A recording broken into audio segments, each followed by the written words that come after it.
Hello and welcome to the Claret and Blue podcast. It's preview time and something a little bit different for us. This is before Unai Emery's press conference and not live on YouTube either. We're in the Poddymoor Heath studio.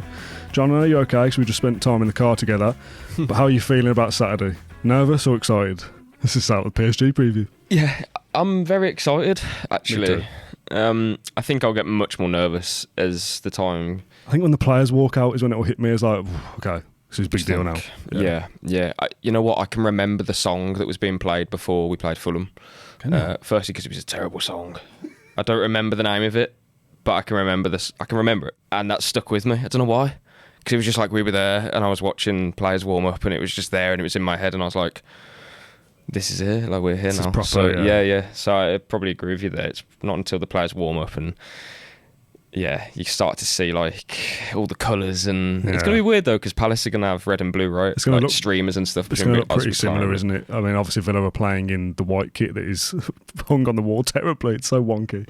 Villa are playing in the white kit. Palace are playing their home kit. We don't know yet if we win, if we play in Claret and Blue. In the final, I was just thinking about the final, and then I stopped myself from talking about it. I'm pretty sure they draw it. They do, yeah, but I think if it's Man City, the likelihood is they'll play in their home kit, and so would we. But we would do the whole Claret and Claret shorts thing. If we played Forest and their home, obviously we'd have to play in our white or possibly even the third kit. Yeah, so still with Palace first. Yeah. I like the idea of kind of having a call to arms and like, wear something claret and blue on Saturday, but it's like, well, the other side will be red and blue as well, so it's going to look relatively similar. Obviously, claret and blue is much more unique, of course. Yeah. I'm wearing that white shirt. I'm wearing the one that we're playing in. So, like, if everyone does that, our end will be more white. So it does look a little bit different, but I'm sure people will wear what they want. If it's a nice sunny day, it'll be nice and bright and vibrant. But ultimately, it's about what happens on the pitch and the 11 players wearing the shirt on the pitch, not the 30,000 in the stands. Yeah. They're the ones who have got to do the job and get us over the line. We're going to talk about a couple of different things around the game and a couple of fan questions as well, but I think the mood definitely is certainly more excitement rather than nervousness, especially right now. Like I said, when the players walk out, it will hit me as like, okay, this is an occasion. Oh God, there's something on the line here, and the FA Cup is a massive deal to lots of people, but it's what I've talked about before. It's opportunity. It's something to be excited about. We've not been in a FA Cup semi-final for a decade, so make the most of it. I feel like I'll get more nervous as well because, and I don't want to bring this back to the Premier League / Champions League Mateus Nunes 94th minute, but I feel like, for example, Palace, they can be excited about it because it's like, firstly, they're the underdog as such, but also their season rests on this. You know, for us, that really hasn't hit me yet that the FA Cup, the season rests on the FA Cup, because if we get the Champions League but don't win the FA Cup, that's still an incredible season. Yeah. But now that we've kind of slipped away a little bit in the Champions League and we've got a big task on our hands there, still we can do that.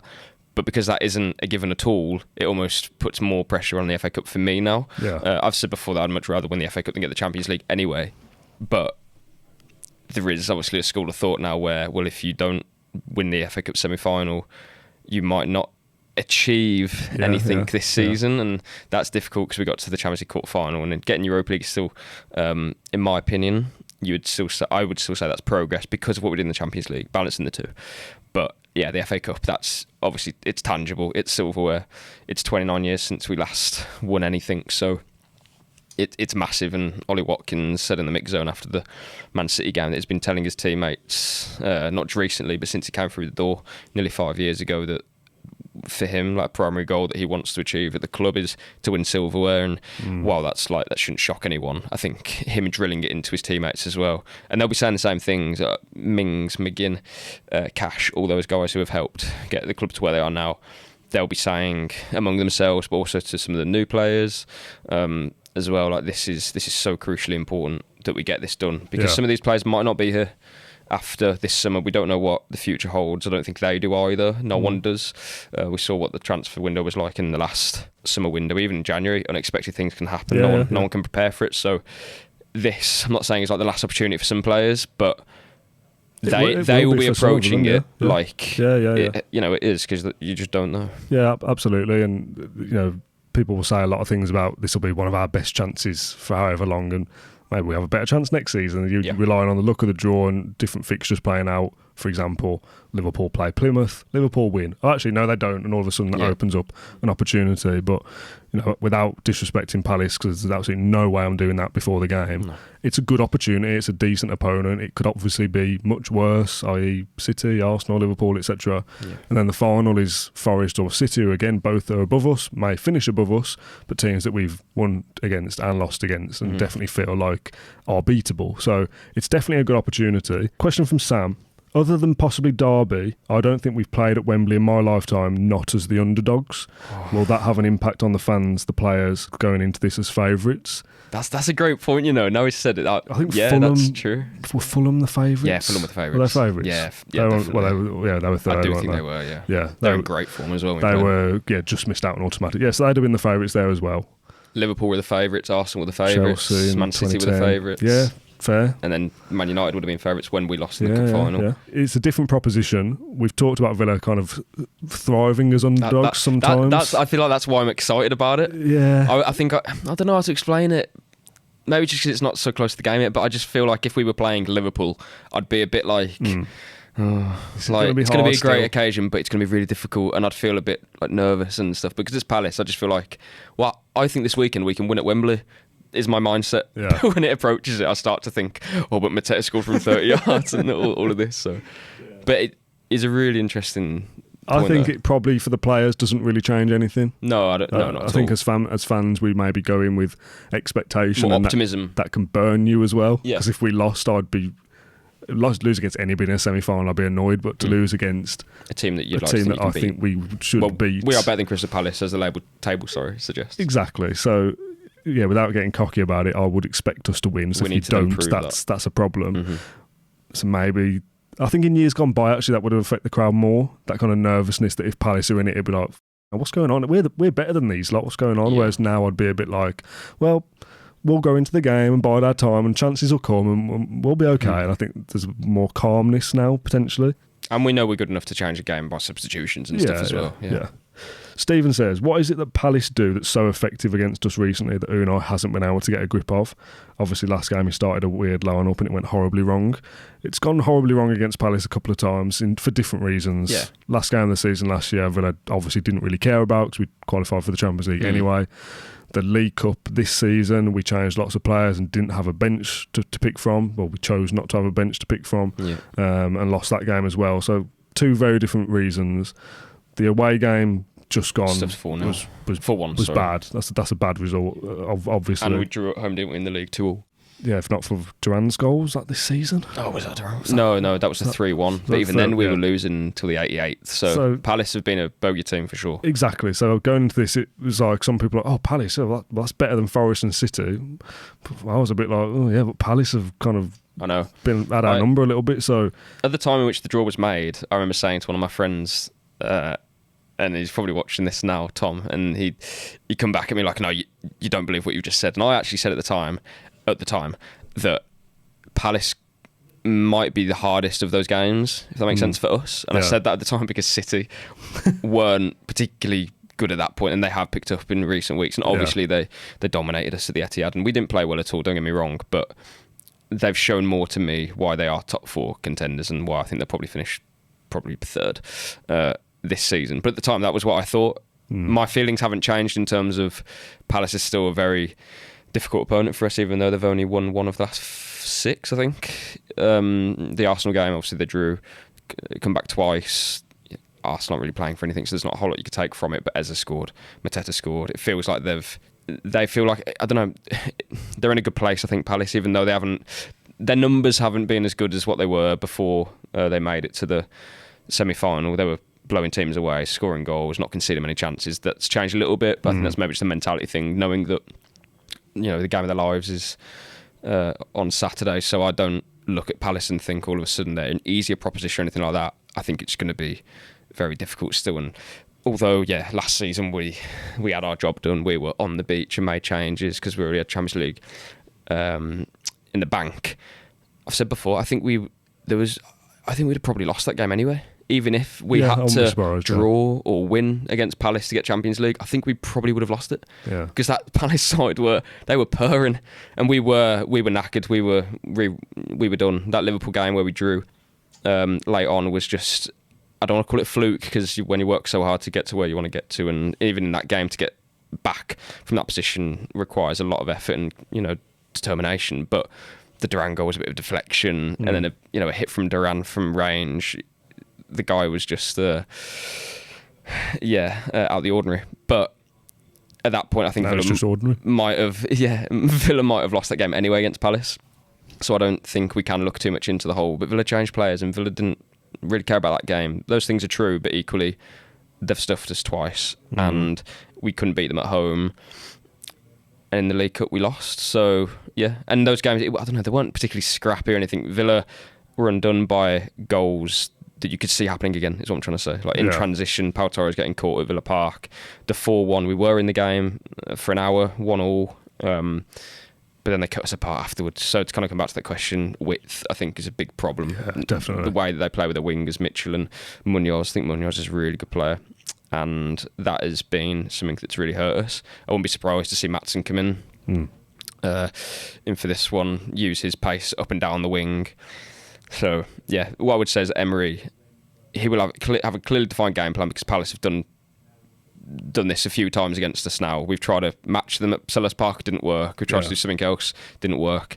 So instead of kind of changing lots of different things, I'd like to think that he's now settled on something where he thinks, well, those things haven't worked, but this should. Yeah. Nothing should be a surprise, basically. Yeah, I'm inclined to agree. JB says, given that it's a semi-final, is the 11 that start at Wembley the best team Emery thinks we have? Now, that probably tees us up nicely to go to the tactics board and do an 11. Whether it's the best 11 or not is debatable, I guess. But let's run through an 11 and see who we think is going to play at Wembley. Welcome to Tactics Corner. We've got our tactics board and our overhead camera for those that are only listening. We'll talk through what we're discussing here. We've got 11 red counters, or clarity-ish counters, that are going to be the Villa 11. And we've got 6, for some reason, blue ones that will be Palace's. Aston Villa received boost as Crystal. So we're going to start on my right-hand side with the goalkeeper and a back 4. There's no doubts about us playing a back 4, is there? Yeah, we're not matching Palace. No. We'll play our midfield 2, I would have thought. Our number 10 in behind the striker, and our 2 wide players that will float around. That's roughly Villa's setup. Yeah. Emi Martinez. Hopefully. Yeah, no doubt about that. The back 4 probably is options, actually. It's obviously going to be Maatsen or Dean on the left, Cashel Garcia on the right. Disasi is cup-tied still, annoyingly. And then this is probably almost definitely Konsa, and this is Mings or Torres. What would your back 4 be if you're picking? I'm pretty steadfast in it. Mings for me, Maatsen, Cash and Konsa. I actually agree. Yeah. Yeah. I don't get me wrong. I understand if Torres plays ahead of Mings. I get what he brings to the team, obviously.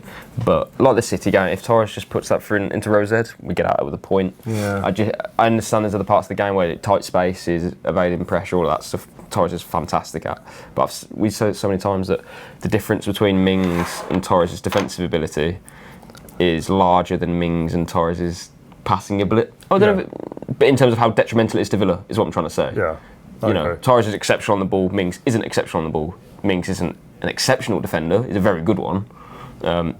Torres certainly isn't an exceptional defender. But I think in this game, Mings has to play. He pocketed Isak, didn't he? Him and Konsa. So that's enough to even suggest that he should start the rest of the games this season, to be perfectly honest with you. Yeah, I think in your season's ambitions, if you drop a game here and there, you can work hard to kind of rectify that. Yeah. You can't with this. You have to get the game plan and the 90 minutes or the 120 minutes absolutely spot on. And having a solid defence outweighs what Pau Torres could offer us, spraying passes further forward, which he's very good at. But I think even if it was Dean, Mings, Konsa, Cash, I'd be fine with that. But I can see the merits of Maatsen as well, and I do think it'll be Maatsen. If it is Torres, I wouldn't be like, oh, well, that's a disaster. Like he's clearly the weak link there. No. But Mings and Konsa is such a solid foundation that for me it kind of has to be that. And the physicality of Midsetter as well, the pacing behind of Sarr. That Torres was exposed by that at Villa Park in the 2-2 and the 2-1 actually. So that's our back 5 sorted, including the goalkeeper. Are we going to see Kamara, Tielemans as a 2, or are we going to see Kamara, Onana and Tielemans further forward? Oh, that's a good question. What would you do? I prefer Tielemans further back, to be honest. I said it before the games against Newcastle and Man City, and he played very well against Newcastle, less so against City, but not many of them did play well. I get the calls for Onana and again the physicality, and I thought he was pretty good, Onana, actually, in the games. I thought he was arguably our best player against City, actually. But I just prefer this Kamara Tielemans is something we've done all season. So I'd like us to go back to who would you start as the 10 in Asensio? Rodgers. Okay, and then what would you do? I would have. So I would leave Marlon on the right then, wouldn't it? Or would you play McGinn? Sorry? I'd have Kamara and Tielemans as the 2. I'd have Rodgers in the 10. I'd have Watkins up front, McGinn on the right, and Rashford on the left. Would be my 11. Okay. He won't play Watkins and Rashford in the same team, I don't think. I don't think he would, but I think that's what I would like to see. Okay. I think it has to be Watkins up front. I wouldn't be surprised if he played Onana with Kamara and played Tielemans, McGinn and Rodgers. My prediction would be that he actually goes with Tielemans and Kamara as the 2. McGinn is the 10. Rodgers on the right, because that's what he tends to have done, whether we like it or not. And then on the left, I think he'll play Ramsey and Watkins to lead the line. Yeah. But the amount of times I've said Watkins is going to lead the line and then Rashford starts. But for this game, But I suppose the argument if he doesn't start Watkins, he'll start Watkins. I think he has. You've got to. You've got to. He was so good against Newcastle. I thought it was harsh to leave him out against City, but I think we all almost expect it because it's rotation. Yeah. But now considering it should be his turn again, that's why I'd be ultra shocked. I think the question that we had is this the 11 that we deploy against Palace our best 11? I don't think it is. I think it's the best 11 to try and beat Palace, which is always the kind of... I have like a weird thing where as soon as you get to a point where you have a best 11, it almost feels like you don't have enough options then. Do you know what I mean? Yeah. Like Newcastle, for example, are only playing in the Premier League, and they're playing in the Carabao Cup as well, but they haven't had too many injuries. It's very obvious what their 11 is, yet we can blow them away 4-1 because they've played in a short amount of time. They've played quite a few games. Newcastle like 3, but that already is enough for us, a team who can make different changes to blow them away.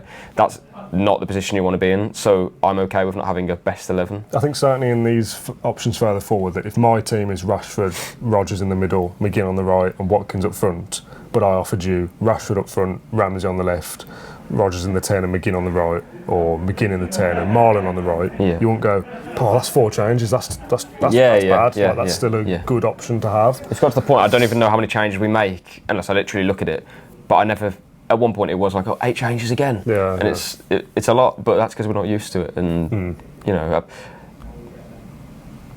I'd expect changes again for this game. I think that's probably the best team to beat Palace. If you had to pick of the 11 players available, obviously, which ones are absolutely nailed on to be in the 11 in some format, what would you go with? So Martinez, Konsa, Tielemans, and Kamara. And Martinez, Konsa, Tielemans, Kamara. Yeah, I agree. I'd say Rodgers as well.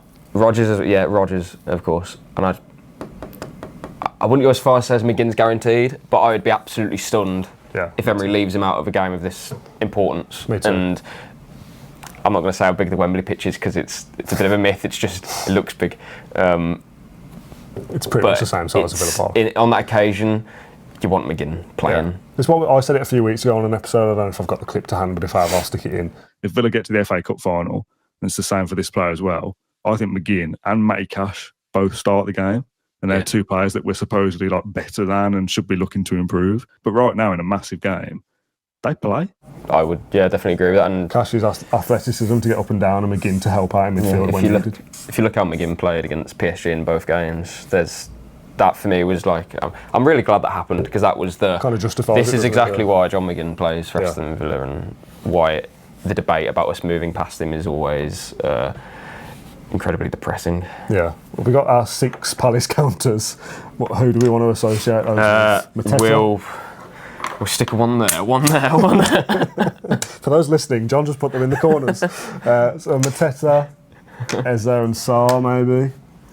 And then the fullbacks. And then you've got fullbacks that come up high and wide. I like their midfield. You got midfield, that's not really. But that's how they attack. This is how important it is for us to have a defensive 2 that are going to be disciplined, because as soon as these 2 pin our fullbacks back, problem, because if these guys aren't here, there's overloads here already. Yeah. Player runs in behind, picks up space. So what I would say though is that if Palace do commit with full-backs and you have both their wingers cut inside as such as in Sarr, and it's this situation, well, if Kamara and Onana can win the ball back, or Tielemans, they're going to be left. I don't have the counters here, but you can visualise what that would look like. There's going to be space here for McGinn to turn. In behind, your wingers are going to go. So, yeah, there's kind of a clear situation there for how Villa can attack Palace. But the good thing that what Palace do well is that they avoid that a lot. Because, again, this is fairly obvious. They're going to get caught out if they keep doing it, and they don't. So they pick the moments. Precisely that, they pick the moments. They're a very well-structured team, and Glasner will be drilling that into them. Mitchell might just do that, and they might attack on one side, but then they can all shift over to pack in midfield all of a sudden, so we can't counter-attack. So the thing that worries me with either full-back, Cash, Garcia, Maatsen or Dean, is them being in a position where it ends up like this, and they've got two to deal with, and the overlap for me the full-back, because defending wide areas is one of our bigger problems. Big problems, yeah, and when the ball goes in the box as well. So many goals come from wide for Villa. It's not. I'm not kind of a tactical expert here to suggest that by any means, but having this overlap that whoever's playing out wide is not doing the work, which is why I think McGinn will play to help with that. But if this is Rashford and he's going the other way, try and pin them back, make them worry about us and keep them wide. Yeah. But if he's not doing the work and it ends up like this, and this is Maatsen or Dean, however good or whatever you think of either one of them, this is hard to deal with. Yeah. So that's what I'd be worried about. You're going to need your midfield to do a lot of running to help out. But I'm more bothered about what Villa are doing the other way, and I want to see Rashford or Ramsey make these guys worry about him instead. That's the best way to go after the game, isn't it? As you say, they're done. They need to think about what we're doing rather than us worry about overloads and whatever. And that is obviously going to be a concern. But if we're dominating the ball and we're controlling things, that's going to give ourselves the best chance of winning the game. If it's a bit end to end and open, we'll have chances, but so will they, and they will score goals. Yeah. Just to come out of the tactic stuff with something totally different. From Aaron, who said, from the squad that beat Liverpool in the FA Cup semi-final in 2015, in their prime, who would you pick from that squad to play on Saturday? They've gone for Joe Cole. Was Ali Sissoko playing? I reckon, given Hutton. Oh, here's one for you. Can I guess it? Well, the team. The team, yeah. Okay, yeah. Given Hutton. Nope. Given didn't play. Hutton didn't. Oh, Hutton didn't play. Well, I'm already stumbling there. Bakuna. Oh, yeah. Ron Vlaar. Yeah. Nathan Baker, who was substituted for... don't even know that. Was it Kieran Richardson at left back? Yeah, Kieran Richardson at left back. Westwood. Tom Cleverley, Ashley Westwood. Yeah. Delph, yeah. And Zogbia, Benteke, Grealish. Now, my one there was Delph. Yeah, because Delph was a very good player for us. Yeah, when he was good, got he midfield was really options good. now though. But do we look at Delph? I mean, firstly, we ain't got time for this, mate. No. But do we look at those players now and think like, oh, they were so they were good for us, but now we got Tielemans and Kamara. Oh, I think yes, yeah. I think prime Delph isn't as good as what we got Delph now. was good, but it'd be a midfield option on the bench. Yeah, he'd replace Barkley. Yeah, so. Like Joe Cole would get in this team because he was outrageous at Chelsea. Yeah, prime Joe Cole. Yeah, right. And Grealish. And probably Benteke, but let's move on. Less of those days. Have you thought about penalties, by the way? This could go to a penalty shootout at the weekend. Have you visualised sitting in Wembley, standing in Wembley, and the nervousness of a penalty shootout? Who takes them? Like the whole thing of it's this now to get to the final. Has that crossed your mind yet? No, it hasn't. Now it has, and I'm thinking about it. The 5 takers. Do you want me to name them? Can we name them together? Yeah, okay, let's do it together. Rashford. Let's hold hands. Rashford, definitely. Rashford takes the first one. Tielemans. I'd have McGinn if he's on the pitch. McGinn. Well, actually, I might as well just go to a piece that I wrote about this because Emery named the 5. It was... That's interesting. He's giving it away already. What's he thinking? He has given it away. Rashford, Watkins, Tielemans, Asensio was in there. McGinn was in there. I think Asensio and Watkins will raise eyebrows if they step up, given recent past. Yeah, I tend to put it this way: I would be, confident with Rashford, Tielemans, McGinn. Just put your boot through it, man. Yeah. I'm inclined to say Luca Dean, to be honest. I was thinking Dean, but as I well. don't know if Dean will be on the pitch. I mean, if it goes pens, he probably will be, because if he doesn't start, you'd like to think fresh legs. Maybe, yeah. Anyone else that you'd be like confident? I mean, only on the sense of like, I've got a good feeling maybe Onana will smash one, but have we got any evidence for that? Yeah, no, we don't. I don't think we have like another technician as such. No. I just think, Marlon. yeah. It's got a good finish. No, on actually, him. the last pen I saw him take, he missed. That's a good point, yeah. Yeah, for the Netherlands. I don't know how people feel about this video and this podcast, but I'm excited about the game because I've not thought about it. Just not penalties. The more I'm thinking about it, it's like, oh, actually. This is what I meant earlier. When it comes closer to it and you start to... Just thinking about penalties. I'll be so nervous if it's penalties. Yeah, I mean, Martinez obviously is a massive... of course, yeah. You know, and who did they have? Dean Henderson. He's capable of saving a penalty, of course. So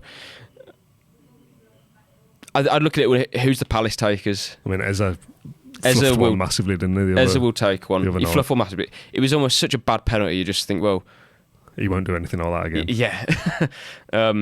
Mateta presumably would take one. Will Hughes potentially. Wharton. But Wharton, yeah, if he's on the pitch. Apart from that, I don't know. I don't think. I mean, Sarr. Anyone can score a pen, but Sarr, Munoz, Mitchell, Gay, none of them really strike me as a clean Gay ball took penalties striker. before. That rings a bit of a bell. Maybe for England against someone. But I mean, if there's any Palace fans listening to this, maybe they feel the same way about their team as we do ours, and they'd be struggling to pick beyond 3 or 4 certain. put it this way, if it went to pens, Villa would be favourites. I'm pretty sure. I agree.